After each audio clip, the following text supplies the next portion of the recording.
On the science and security front, what areas do you think that the government should focus on in terms of keeping things public? But then, do you think there's been a push to make more space exploration private? What areas of aerospace and defense do you think that should be public and stay private?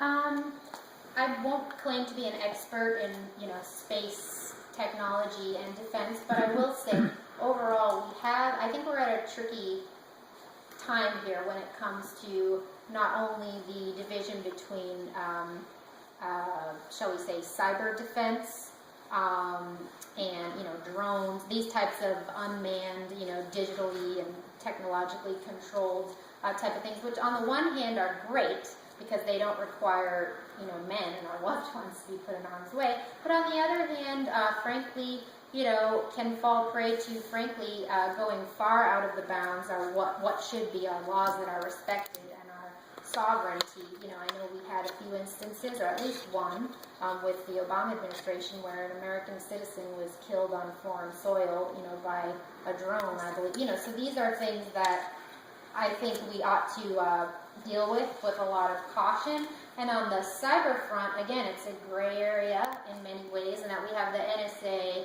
and all of these big data heuristics and things where, frankly, a lot of them we voluntarily participate in.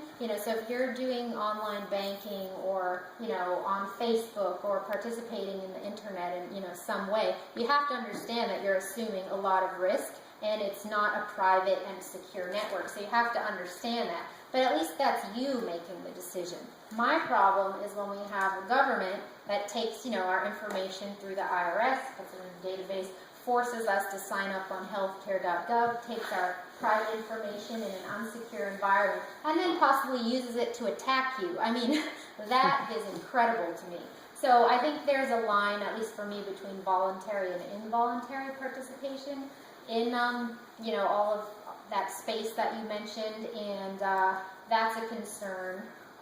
But, overall, we do have to understand that this is going to be a huge policy area, in that cyber crime has recently outpaced drug trafficking as the highest dollar number of crime. And, when it comes to our critical infrastructure, our public utilities, and everything that's now integrated, into this online world, where it's actually very frightening. So it's that usual dance between, safety and privacy, and where do you draw the line? So right now I'm drawing it between voluntary and involuntary, because that makes some sense to me, at least. Mm-hmm. But anyway, I hope that sort of answered your question.